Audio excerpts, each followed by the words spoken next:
Alright, welcome everyone. This is Kiran Patil. I'm working as a assistant professor in Computer Science and Engineering Department, PLDECT, Vijaypur. Now, folks, in my previous video, I've discussed regarding the functions of management as well as the scope of management. Now, let us see if the term management qualifies to be a profession. Now, before we judge whether management is a profession or not, we got to see the the parameters according to which any field could be called as a profession, right? So for that, according to McFarland, profession possesses the following characters. Now let us look into what are the characters here. The first one is existence of an organized knowledge.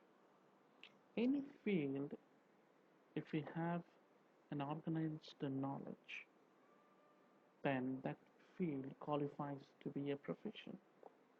Let us see the other characteristics. The other characteristic is formalized method of acquiring training and expertise. If you have a definite path, if you have a definite course of action in acquiring the expertise or in learning the skills, right? So that field could be termed as a profession, right? The next one is existence of professional association. So any field, if it has a professional association, then that could be a profession as well. The next one is existence of ethical code to regulate the behavior.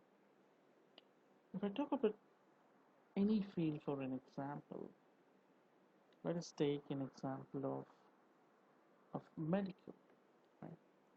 So a medical field is regulated by its own ethical code. You cannot you cannot be dishonest to these ethical codes, otherwise you won't qualify to be a doctor. Similarly, if any field has to qualify as a doctor, as a profession, then it should possess ethical code that regulates its behavior. The next one is charging of fees based on service with due regard to social interest. For example, if you provide service to someone, obviously you're charging that person. But if you charge him too much, or in other words, if you burden him with your charges, that would be against the interest of that particular person. Similarly, if you're providing service to the society, your fee should be in the best interest of the society. You cannot ignore the society and let charge the people of the society. That is unethical. In any field, you cannot do that. Your fees should be acceptable, should be reasonable to the society. You should act in the greater interest of the society, right? Remember, you're the part of the society, and hence you need to behave accordingly, right? So these are some of the characteristics for any field to qualify as a profession, and all these fields holds good for the term management, right? In management, you have organized knowledge. You do not have disparate information. You have an organized information, a structured information, right? And the next one is formalized method of acquiring training and expertise. Obviously, there is a definite path along which the training and the expertise has to be possessed. The third one being the existence of professional association. Of course, management has a professional association. Then the ethical code. Obviously, if you're into management, you cannot be unethical. You cannot behave on your own terms. You got your bound with the real rules and the regulations of the association. And the last one is the fee that you charge should be in the best interest of the society. So these are the characteristics for one to qualify as a professional, and hence management could be could be called as a profession or is called as a profession. Right? Now, management and administration. All right. Most of the times we are confused between these two terms. Is administration equals to management, or is management equaling the administration? So let us know the difference, right? Which are which are which are divided by a very thin line of differences. Let us look at this, right? So we have three columns here, as you can see. The first one is the basis of difference. Next one is the administration. Then there is the management. The first parameter is level of organization. Administration is usually done at the top level, whereas management is more concentrated in the middle and the lower level. The next parameter is the major focus. People in the administration focus majorly on policy formulation and objective determination. That means they formulate the policies, they set the objectives for the organization. Next one is, whereas management would execute those policies for the achievement of the objectives. Right? The next parameter is nature of function. Here, the nature of function is very much determinative. That means it determines the objectives. Okay, every course of action that the administration have is to determine some or the other thing.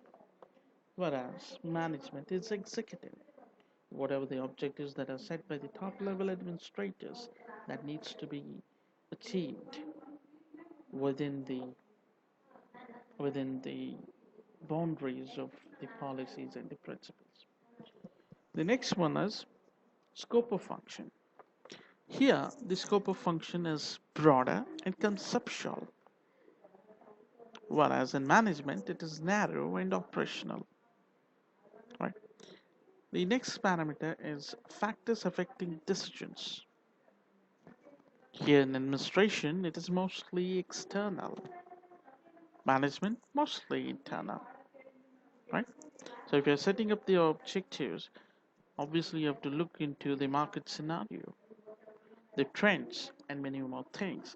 So basically, whatever the decisions that you take as an administrator uh, is majorly influenced by the external factors. Whereas in management, right, so whatever the course of action that you decide has to be mostly internal, right?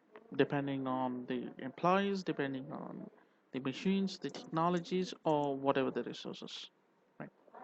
Next, employee relation. Here, usually the administrator or people sitting in the administration are the entrepreneurs and owners, whereas in management, they're usually employees. Next, the next parameter is qualities required. What are the qualities required for one to become an administrator, for one to become a manager? Here, qualities are mainly administrative. You need administrative skills if you want to qualify as administrator. The next one, in management, you need technical skills, right? Because whatever the actions that you do, whatever the plans that you formulate, whatever the organization that you choose, right? So without having the technical skills, you will not be able to do that. So hence, technical skills are important for a manager or a person to be in management. Next one is the role of management. Okay. For example, if you are a manager, what are the different roles that one needs to perform? The first role that a manager has to perform is interpersonal role. Now, this role is concerned with his interacting with people, both organizational members and outsiders. Again, in this, we have three types of interpersonal roles. One is figurehead role. In this role, a manager has to perform duties of ceremonial nature, such as attending social functions of employees, taking an important customer to lunch, and so on. The next role in the interpersonal role is the leader role. Manager's leader role involves leading the subordinates. So, in a leader role, a manager's leader role involves leading the subordinates, motivating and encouraging them. The third one is liaison. In liaison role, the manager serves as a connecting link between his organization and outsiders. Managers must cultivate contacts outside his vertical chain to collect information useful for his organization. So these are some of the roles that one performs as a part of interpersonal relationship. Right. The next one is information roles. It involves communication. Now there are three types of information roles. The first one is monitor. In his monitoring role, manager continuously collects information about all the factors which affect his activities. Such factors may be within or outside the organization. The next one is disseminator. In the disseminator role, manager possesses some of his privileged information to his subordinates who otherwise are not in a position to collect it. The third one being the spokesperson. As a spokesperson, the manager represents his organization while interacting with outsiders like customers, suppliers, financiers, government, and other agencies of the society. Right? So these are some of the roles that a manager performs as a part of information roles. The next one is decisional roles. In decisional role, a manager is involved choosing most appropriate alternative among all so that the organizational objectives are achieved in an efficient manner. In his decisional role, manager performs four roles. The first one is entrepreneur. As an entrepreneur, a manager assumes certain risks in terms of outcome of an action. A manager constantly looks out for new ideas and seeks to improve his unit by adapting it to a dynamic environment. The next one is disturbance handler. In this role, manager works like a firefighter. Manager contains forces and events which disturb normal functioning of his organization. The forces and events may be employee complaints and grievances, strikes, shortage of raw materials, etc.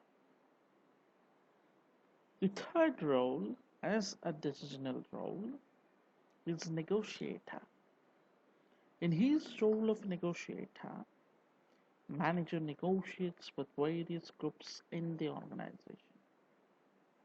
Such groups may be employees, shareholders, and other outside agencies.